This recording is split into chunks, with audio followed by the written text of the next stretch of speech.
Last time on Improv Tabletop, we met our new trio of heroes, Kermit the Frog, Owen Wilson, and Ian McKellen. This is not a joke. These are actually the characters that we are playing in this campaign. And why do we have these characters? Because they have been taken against their will and forced to fight against each other in the ring for the enjoyment of the masses. Taika Waititi somehow has taken over the WWE and renamed it Taika's Fun Punch Club and has some sort of influence over the world now, some sort of mysterious sway and power. And as we left off, Kermit the Frog and Miss Piggy, comprising the duo the Painbow Connection, were about to get into their battle against Bert and Ernie, otherwise known as the Punch Brothers. What's going to happen with our heroes in this battle, and what is going on with this world that apparently has had like 6 world wars now? Let's find out here in the world of Taika's Fun Punch Club. What's shaking, everybody? You're listening to Improv Tabletop, the Fate RPG actual play where we make up everything on the spot, which is, you can tell it's true because of just how this is turning out this month. I'm Ned Wilcock, your host and GM, and today I'm joined by... Evan Peterson. Happy birthday to me. Ooh. McKenna Steele, is it your birthday today? Justin Porter, AKJP, and happy 48th birthday. Thanks. Wait, no. When is your birthday, Evan? No, it's this episode will actually drop about 5 days before my birthday, but it was close enough for my intro. Well, happy early birthday to you. Thanks. Right on. Well, for your birthday, you get to fight Bert and Ernie. Da-da-da. For my birthday, you've given me the gift of a wrestling-themed campaign. Yes. We'll go with that. So, we find ourselves back in sort of the backstage area behind the grand fighting ring. The doors to the arena are beginning to slide open slowly, and we have Kermit and Miss Piggy preparing to walk underneath Vince McMahon's cold frozen body out in front of the world. And so as you guys sidle on up to the door, you see Bert and Ernie coming up from the other side, and they've got their costumes on. Their masks are basically just socks that have eye and mouth holes cut into them that they've pulled over their heads. And that is all the costume that they have, aside from just their regular Sesame Street clothes. Yes! Oh boy, here we go. And Kermit, having no other costume, puts on... Does Gonzo the Great have a mask that he wears when he's Gonzo the Great? I want to say he does, or at least a helmet. He has the pink unitard with a cape. Yeah, you're right. There's no mask. Oh, I need a mask. What would Kermit's mask be? He wears a mask of Miss Piggy, and Miss Piggy wears a mask I of was Kermit. literally thinking about to say he puts on like a cheap plastic Halloween mask of Miss Piggy. Okay, that's perfect. Just to make sure that I've got it correct, isn't that what happens in the new Haunted Mansion Muppet remake? Yes, it is, actually. They dress up as each other. Perfect. I totally forgot about that. So they already had the masks, so they could just reuse them. Perfect. That's what we do. Just use your old Halloween costumes. Canon. So Canon. you guys go heading out into the ring, and the crowd begins to erupt in cheers. There are like fireworks going off. There are jets of flames coming up around you on this runway as you come out. And you guys are doing your intro first. And, you know, you gotta have a good intro when you're on a stage this big. So what do you think the Painbow Connection's intro looks like? Okay, so the arena goes dark, and on the Jumbotron, the colors of the rainbow fade in as you hear slowly the notes being individually picked on a heavily distorted guitar. The tune of the Rainbow Connection begins ringing out throughout the arena, and you hear a low growl from like a heavy metal singer come out over the speakers with the lyrics. And we enter slowly with the lights off, and as it gets to the chorus, you know, they strum a big power chord, and the spotlights burst on Kermit and Miss Piggy standing on the stage, and as the song proceeds, they make their way down the ramp to the ring. All right, and you guys get in there, you're soaking in all of the adulation from the crowd around you, and then the lights go dim once more, and you hear from off in the distance the sound of a massive and as the lights come back up, you can see coming in from the sky above the arena on the wings of a massive pigeon, Bernice the pigeon, are Bert and Ernie wearing their masks.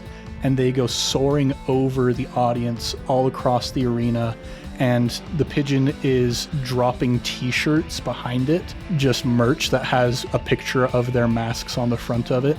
And then Bernice the pigeon comes and lands on the arena in front of you, and Bert and Ernie dismount on either side, and Bernice goes flying off back to her roost far, far above the arena. And the audience is just cheering like crazy, and you hear one voice rise up over the sound of the cheers on all of the massive speakers that surround you, and you see on the Jumbotrons the face of Taika Waititi from his incredibly secure sort of bunker up above the ring. He calls out to the audience and says, "Well, hello there, neighbors. Are you ready for the fight of a lifetime?" And all of the audience just erupts in cheering. You see that some people have the Punch Brothers shirts and they're like waving them over their heads like flags. And some people have Punch Brothers shirts that they're like lighting on fire or tearing in half. What? And Taika Waititi looks down and says, "All right, I want a clean fight." And then he pauses for a moment and says, "That was a little joke for all of you." And the audience starts laughing. And he says, "No rules in this one, as with always. Go in swinging. However you win is up to you." And a bell rings, and the fight has begun between the Painbow Connection and the Punch Brothers. All right, who's taking the ring from the Punch Brothers first off? Yeah, from the Punch Brothers, it's going to be Bert who steps in first. Okay, and I'll lead first for the Painbow Connection, and I'll go, Bert, you're the first person I feel like I could reason with. Maybe we don't have to fight. And as he's approaching you, you see that his knees are shaking, and he actually has legs, which is kind of an odd thing that you're not used to. But yeah, as he's approaching, you can see in his eyes, like, there is this fear. You know, Bert is a pretty anxious kind of person, but he didn't get this far in the competition by being a pushover, you know? And he looks towards you with this grit in his eyes. Go ahead and roll to overcome with Flashy. And he's going to roll to defend with Flashy as well to see if he can kind of save face or just what he's thinking about the situation. I got a +5. Ooh, he got a +2. So as this is success with style, you not only are going to get what you want, but you also are going to generate a boost. And the boost that I'm going to give to you is Friends Backstage. And you begin approaching Bert, and he looks at you, and as you get in close to each other and you begin kind of circling around, he's like, "Kermit, I always knew that you were a very reasonable kind of guy, and I always tried to reason myself. I don't know what we can do, but if you can think of an idea, I'm here to support you in it." Okay, Bert, just pretend to fight me for a minute and let me think of something. All right, he's going to come in with a haymaker. He's going to attack with Flashy. How would you like to defend? I'm going to foolishly assume he's aiming to, like, kind of miss or fake punch, so I'm not going to defend. All right, he gets a +1 then, and he comes in with just a massive right hook and smacks you across the felt face. And your Miss Piggy mask kind of cracks a little bit because it's like that cheap Halloween costume plastic, and you take 1 stress from that. And after he realizes that the punch connected harder than he realized, he was like, "Oh goodness, I'm so sorry, I'm so sorry." Bert, why did you actually hit me? And at that point you hear from the sidelines Miss Piggy going, "Honey, give him heck." Bert, I'm so sorry, and I'm gonna hit him. All right. Roll to attack with Flashy. He's going to try and defend with Flashy as well. I feel like we're going to be rolling with Flashy a lot in this campaign. Yeah. It's a +2. He got a +3. So as you come in with this hit, he is wondering like, "Oh man, should I let him get hit because I feel bad about hitting?" But at that moment, his like fight or flight instincts kick in, that sort of primal part of him that's gotten him this far in the competition.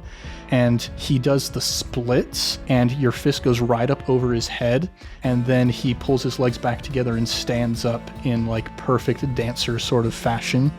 And he starts kind of like dancing back and forth on his feet, sort of starting to get into the groove now of things. And you notice that his demeanor is getting a little bit harsher. All right, I'm going to start running in circles around the ring, flailing my arms above my head. Ah! running around the ring.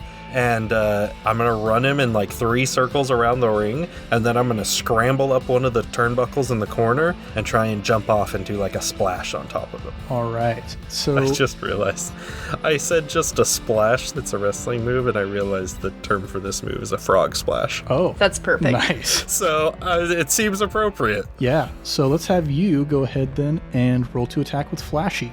And one thing I will note real quick, I wasn't super clear about how your heat is going to work. But because you got positive heat, you're going to get a free invoke on that. And then Owen and Ian, since you guys got negative heat, your opponent gets a free invoke against you. No! I got a +3. You got a flat 0. All right, so yeah, I jumped through the air. I guess technically it's not a frog splash, it's more of a crossbody, but no one cares about that but me. But I jump off the turnbuckle and yeah, kind of turn sideways so that like our chests collide, and I'm parallel to the mat while he's perpendicular. Yeah, so you come flying in and you knock him off of his feet and you go skidding across the surface of the mat. And the felt that you're made out of, it kind of makes the slide a little bit frictionless. So you go sliding pretty far along the floor. And by the time you reach the other side, so he has taken 3 stress from that. And his eyes are kind of like rolled into the back of his head. And he reaches out towards the edge of the mat and he slaps on it a couple times. And you see Ernie step in through the ropes. And he pummels his right fist into his left hand and begins approaching you. Okay, I'm gonna crawl my way towards Miss Piggy. All right, so as you are crawling along, Ernie is going to try and grab you by...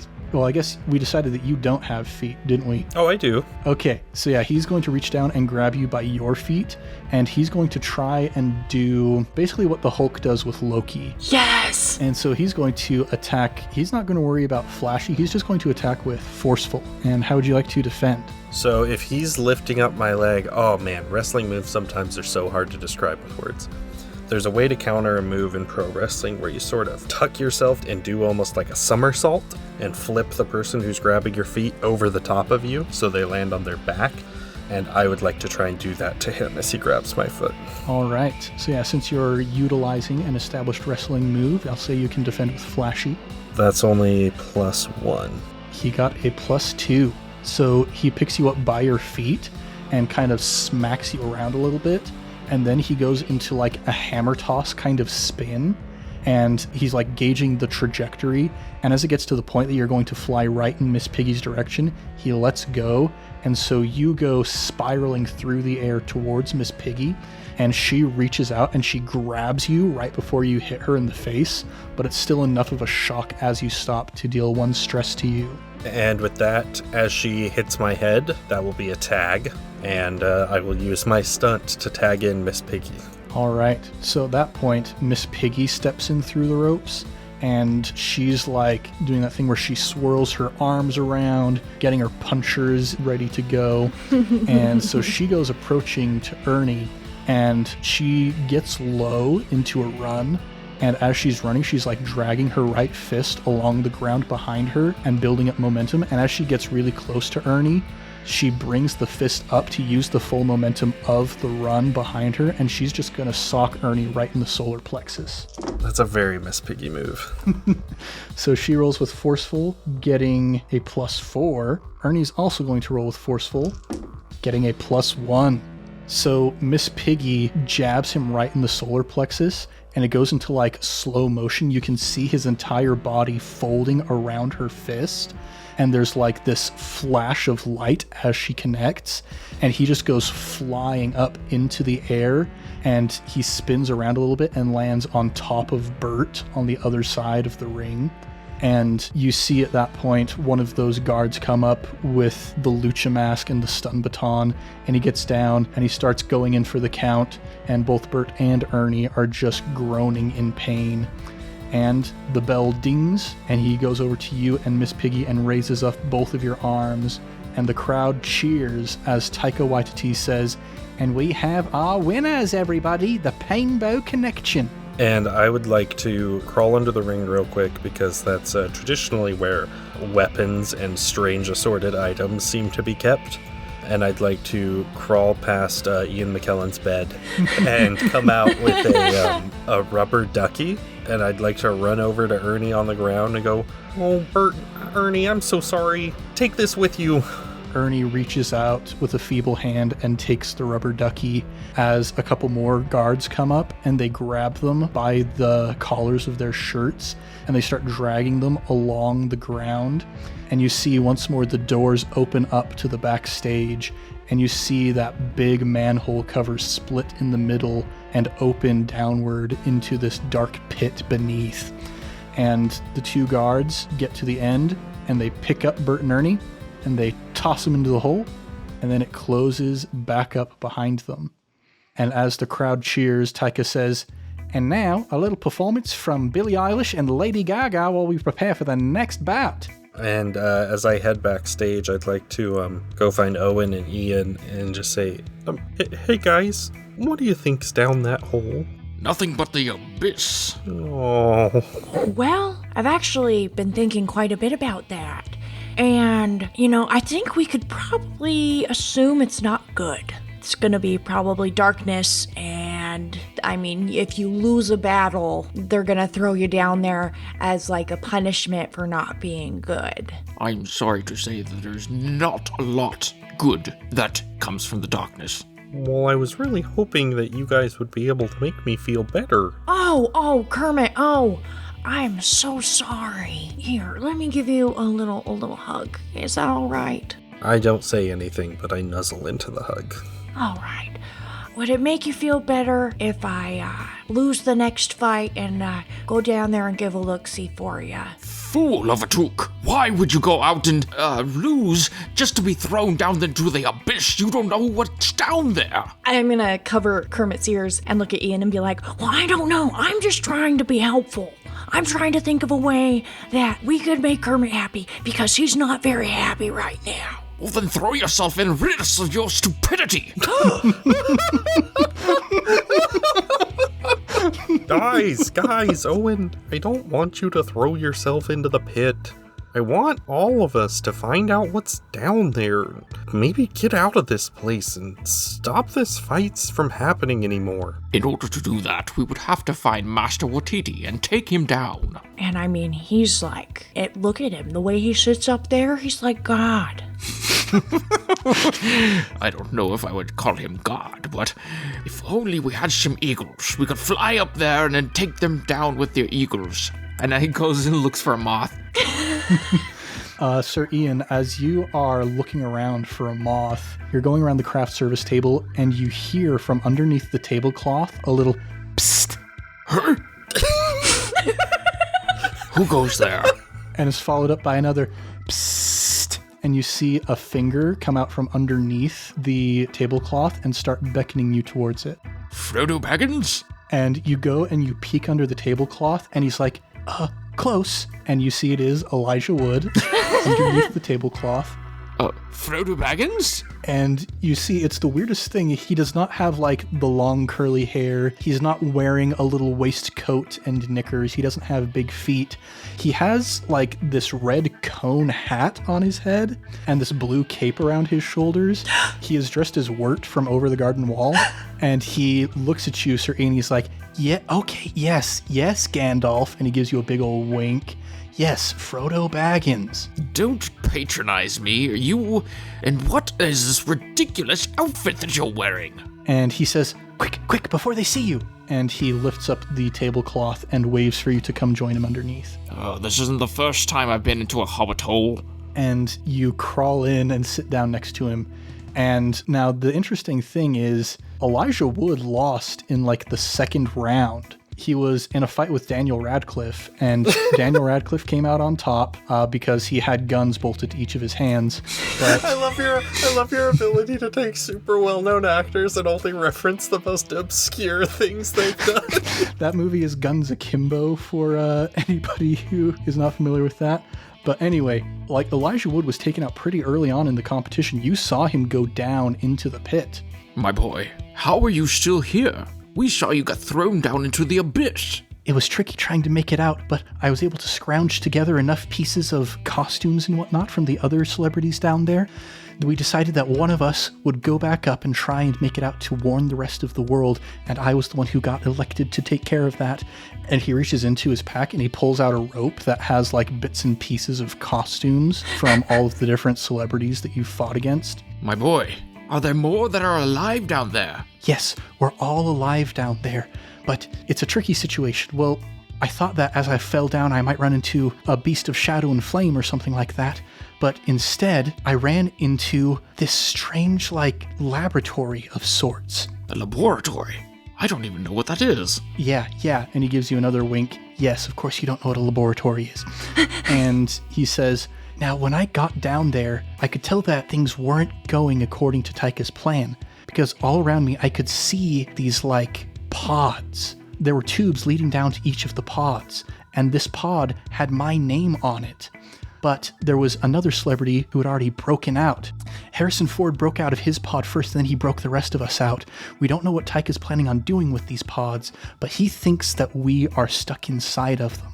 So, we have a one-up on him. So there are more down there that are trapped in these pods. Yes. We've spent some time studying this place. Hank Green managed to get his hands on some of the schematics, and so he's been scoping out some of the blueprints of this place and figuring out ways that we might be able to move around unseen. So there's a band of rebellions down there. Exactly, and we want you to join us. My boy, you have my wizard staff. We shall go down there as a fellowship. Yes, and he gives you another wink and a pat on the shoulder.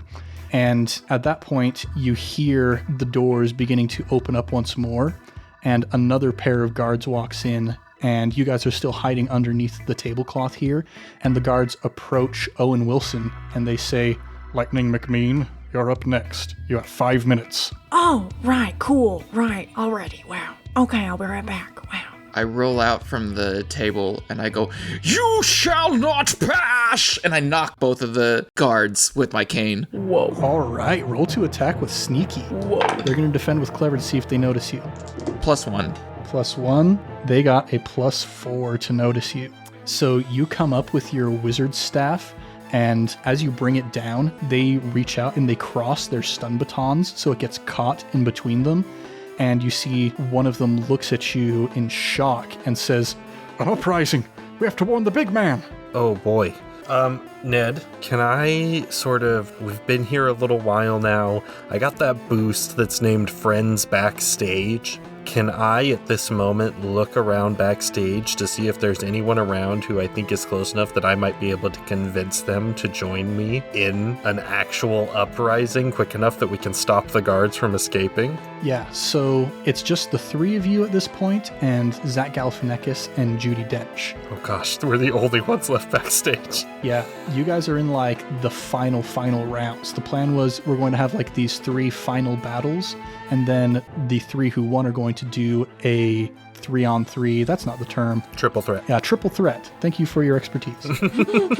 And so then I'm just going to yell, "Zach, Judy, get him!" And I'm going to jump on one of the guards. All right, go ahead and roll to attack. What does your attack look like as you're going in for this? Oh boy. It's really hard to describe Muppet attacks because anytime there's violence in a Muppet show, they kind of just get thrown off screen. So I kind of just appear from stage left in the shot and just land on his face, on one of the guards' face, and just screaming. All right, yeah, so we'll make that a sneaky attack as well. And they're going to defend with clever once more. Got a +3. He also got a +3. Can I use a fate point to invoke that Friends Backstage to add 2 to it? Yeah, and since this is a boost, you don't have to worry about a fate point. You can just spend it. Oh, perfect. So I'll spend that to say that with Friends Backstage, they're getting overwhelmed. And even though he might have been able to defend it alone, since there's multiple of us, I get that +2 up on him. Yeah, as you shout out to Zach Galifianakis and Judi Dench, he looks over at them to see what they're going to do, and that is when you wrap yourself around his face, and he falls to the ground and smacks his head against the floor with a pretty loud thud, and he's groaning, but he is not down for the count quite yet. Who would you like to go next? Oh, I kicked off the exchange. Yeah, you did. Oh boy, sneaky. You just attacked with sneaky. Okay, Owen, I think since this all kind of just started around you, I'll throw it to you. Yeah, so I would kind of be making my way back to like my little dresser room to get dressed into my costume. And then all of this is happening and I'm like, oh wow, okay, yeah. And I'm gonna run over to the other guard and I'm just gonna go up and I'm like, yeah, catch these hands. And then I'm gonna smack him with my joy buzzer on my hand. And so as I smack him, it goes buzz, buzz, buzz on his face. All right, roll to attack with Flashy. With Flashy.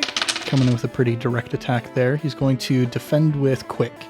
It's a +5. Oh, dang, you got a +3. Yes! Yeah, so you go up to the second guard, and he's looking down at his friend who's flailing on the ground with Kermit stuck on his face, and he's kind of distracted at that moment, and as he hears you coming up, he turns right as you're going to smack, so he like turns into the hit with the joy buzzer, and you can see there's this shock that goes through the mask, and you can see like that skeletal Home Alone kind of X-ray skeleton thing. Yeah. And there's a little bit of smoke that's rising up from him as he sort of staggers back, but he also is not quite yet out of the fight. Who would you like to go next? I would like to pass it to Dame Judi Dench. All right. So Judi Dench is just always in her old Deuteronomy costume these days, and she goes running towards the one that you just hit and is going to try and just smother him to the ground underneath this massive fur suit. And so she's going to attack with Flashy. I like that the way that you clarified that this timeline is dark and depressing is not only are there multiple world wars and fights to the death, it's that the role Jame Judi Dench is most proud of from her career is Old Deuteronomy.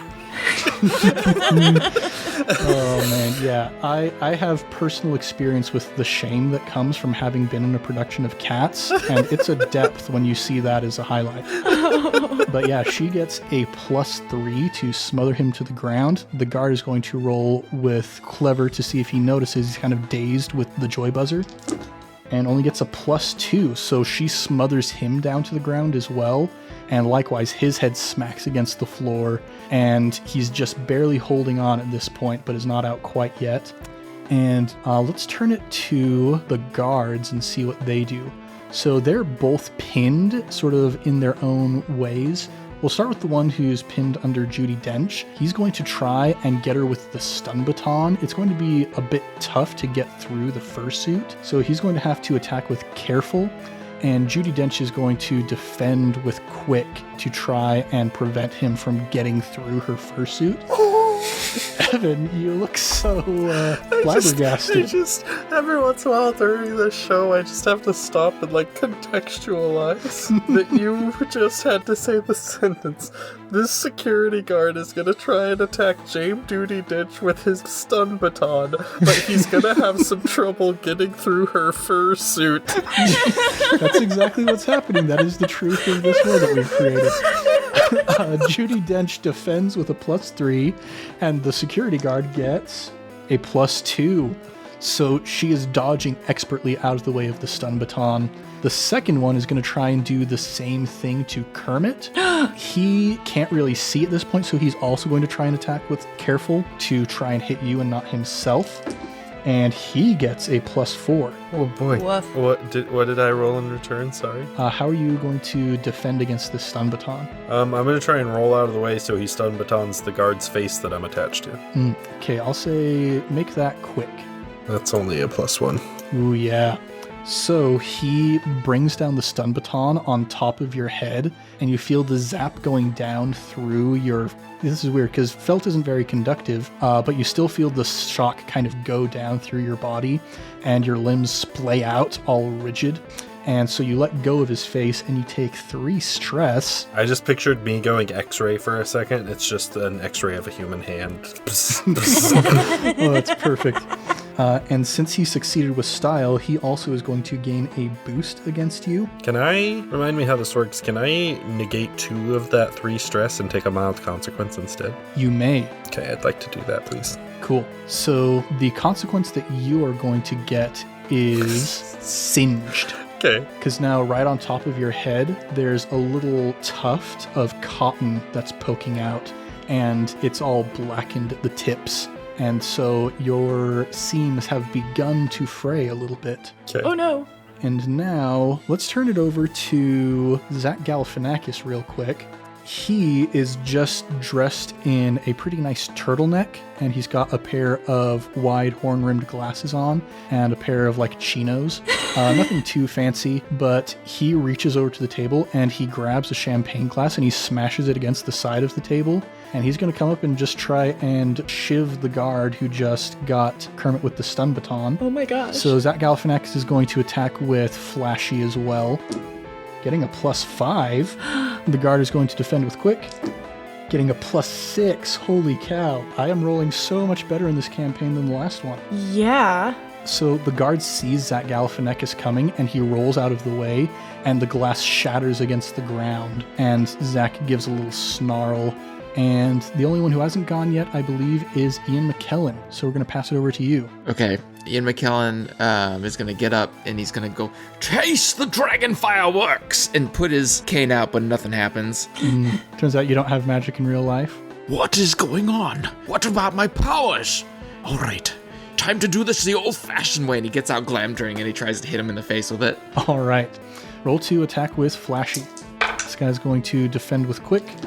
2. He only got a +1. Hey! Yes. So he reaches up with the stun baton to try and block it, but you've got a much more powerful swing and a much larger implement. So you hit the stun baton and you knock it out of the way and smack him in the side of the head. And so he takes one more stress. He also is not looking very great at this point, but is still standing. They both have been depleted pretty far. And I just realized there is still one person left here who hasn't gone yet, actually, which would be Elijah Wood. Yes. So he looks up at Gandalf attacking this man, and he reaches behind his cape and he pulls out a replica of Sting, and he comes running up behind him to try and tag team him from the back. So he's going to roll to attack with Sneaky, because he was still kind of underneath the tablecloth. Ooh, getting a flat 0. The guard is going to defend with Clever to see if he notices.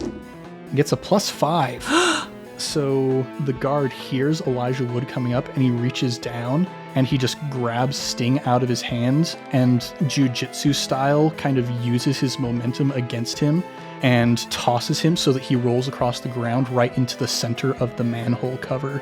And so because he succeeded with style in defending, he gets a boost against Elijah Wood. And that boost is, I've got you where I want you.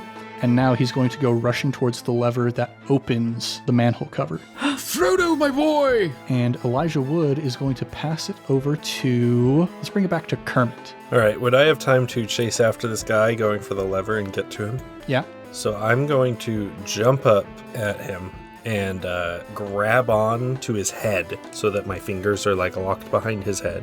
And in very sort of Muppet/animation style physics, we're just going to start spinning around in circles and going faster and faster and faster and faster until finally somehow I'm going to flip him over and land on my feet. All right. Roll to attack with Flashy. He is going to defend with Flashy as well. Oh boy.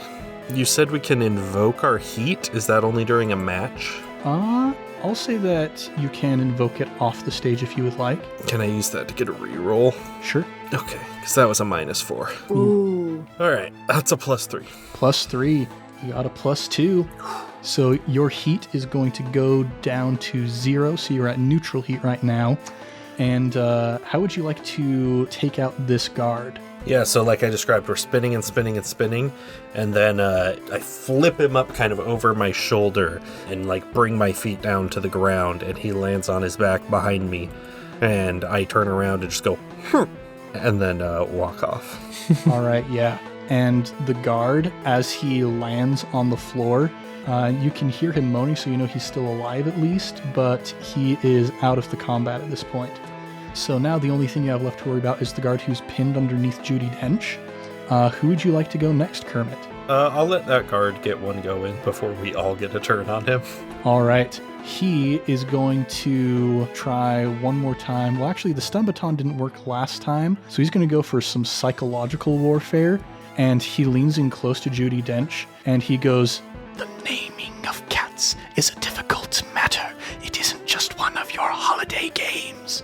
And Judi Dench clutches the sides of her head as these horrible memories come flooding back into her. And so he's going to attack with Clever, and she is going to defend with Clever as well.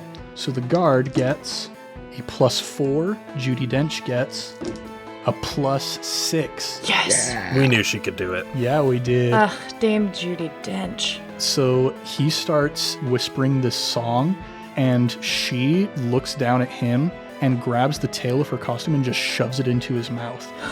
And now we'll say the guard is going to turn it over to Judi Dench, and she is just going to jump up a little bit and then let herself go completely sprawling out, so she just does a body slam on top of him. So she's going to attack with Flashy. Oh, only getting a +1 this time. Guard is going to defend with Quick to try and roll out of the way before she lands, getting a +2. So he rolls out of the way at the last moment and kind of gets up into a 3-point stance. Judi Dench is going to turn it to Owen Wilson. All right, I'm gonna look over at him and I'm gonna say, I learned this trick in a movie that I was in. In the context of the movie, it seemed like it worked pretty well. And I'm gonna turn my head away and then turn back, and the beautiful, beautiful model look Magnum is on my face. And as I look over, I give him the look and I go, ka-chow. And I mean, if you've seen Zoolander, I mean, Magnum stops a throwing star from killing a guy. So this could just, like, the sheer power of Magnum could just, knock him out. All right. Roll to attack with Flashy. He's going to defend with Clever to see if he can evade the force of your powerful look. +4? He only got a +3. Can I use a fate point, though? And the ka-chow adds, like, an extra oomph to the effect of the Magnum look that I learned from Ben Stiller, and add +2 to it, just to give it a little bit of an extra kick. Yeah, and an extra kick it gives. How does your powerful look incapacitate this guard? So as I look over and I go, ka-chow, and I've got the Magnum look on my face, and all of a sudden, the bright lights of the stage are flashing right on me. It's a beautiful spotlight shining into his eyes. He's going blind. The angels are singing, and a single tear falls from his eye, and the guard just goes, "It's beautiful," as he falls back and goes unconscious. And as the lights fade away, Elijah Wood comes rushing up. Okay, quick, everybody. We gotta get down before Taika notices. I get up and I say, I'm very proud of all of you, but we have a dangerous task ahead, and we must now go down into the abyss. But I can think of no one else that I would rather go down with me. Owen Wilson, the Green One, Dame Judi Dench, all of you. Lend me your weapons, lend me your powers, and let us take down this Mr. Watiti. Onward! And Zach Galifianakis this entire time, he's like listening to you give this speech, and he's like, didn't mention me. He reaches down, he grabs one of the prox cards from the guard, and he waves it in front of the lever to activate it, and he pulls it and goes rushing towards the manhole cover, and all of you plummet down into the darkness below. And we cut sometime later back to the arena as everybody's waiting. Where on earth are Owen Wilson and Zach Galifianakis? We've been waiting for this fight. And after a surprising amount of radio silence, Taika's face comes onto the Jumbotron and he says, "Well, everybody, we've got a wonderful surprise for you. An extra fight, unplanned. Elon Musk and Edward Snowden." And you see the two of them sitting in the bleachers, and they look at each other like, wait, what? And their seats give out beneath them, and they go shooting down some tubes into the arena. And Taika says, "This is going to be exciting now, isn't it? Give me just a moment. Everything's going to be back on track soon." And that's where we're going to pick up next week. nice. It's funny because I almost picked Elon Musk to be my character for this campaign. Oh man, he got in somehow. Elon Musk has a way of getting into the forefront of people's minds. Well, thanks for listening to Improv Tabletop. We'll be back next week with more adventures in the world of Taika's Fun Punch Club. If you want more, go ahead and subscribe, maybe even give us a review. We would be as happy as Ben Stiller is with the knowledge that Magnum has helped to save the world once again if you would give us a review on the podcatcher of your choice. We're also all over social media at Improv Tabletop, so if you'd like to suggest either a setting for us to play in or an aspect for one of our characters to use, you can tweet about us or comment on one of our posts using hashtag ImpTabSetting or hashtag ImpTabAspect. Let's do a round of plugs. So as always, we've got our sister podcast, iCast Fireball, D&D 5e Actual Play, I'm a Kobold, Thomas is a Dungeon Master. We fight Tommy Wiseau sometimes. That happened in our campaign. I did not. And it's pretty great. You should go check that out.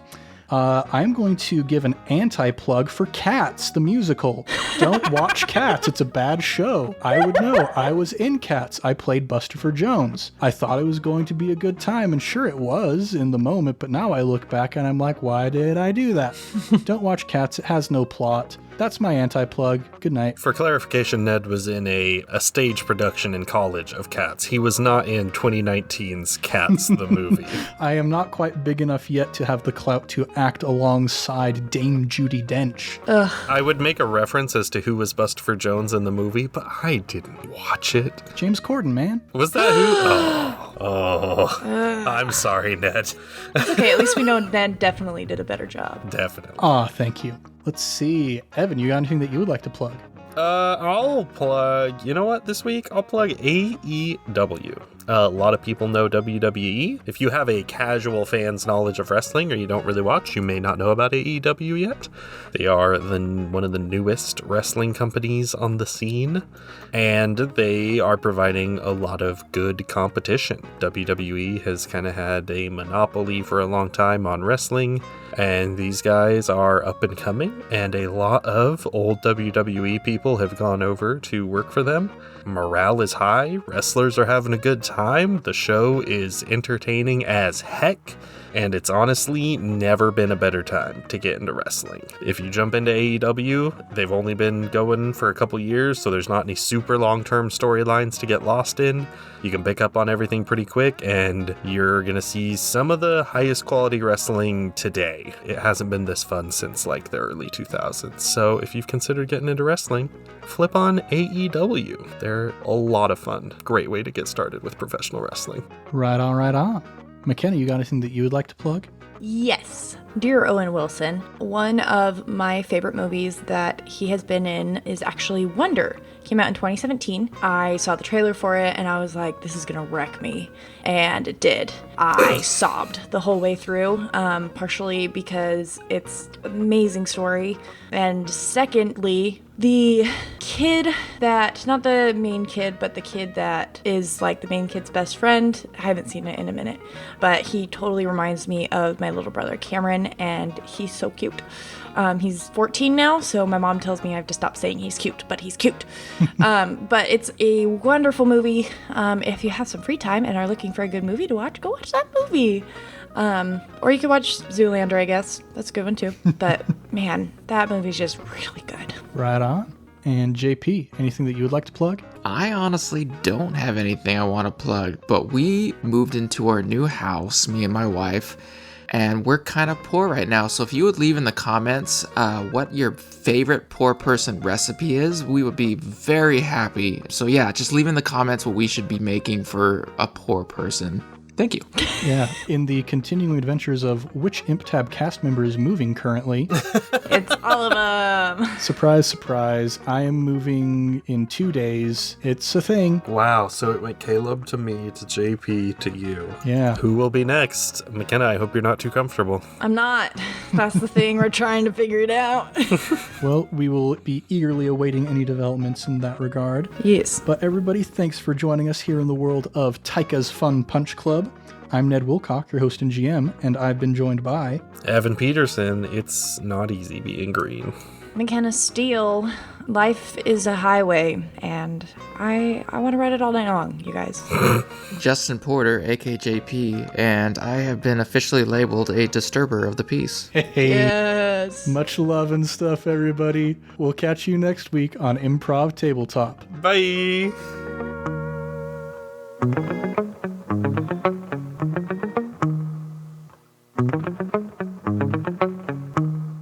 Oop, you cut out for just a little bit there. Oh no, my God. Oh no. Not twice. Hello? Can you hear us? I can hear you guys. Speak to me, Evan. I hear you I guys. think he's See, still frozen. just to see if we're actually synced. Oh, It's because it's almost a full moon. Can you hear me? I hear you. Yes. Okay. So yeah, last we heard you said you were going to scramble up one of the turnbuckles. And then try and do a...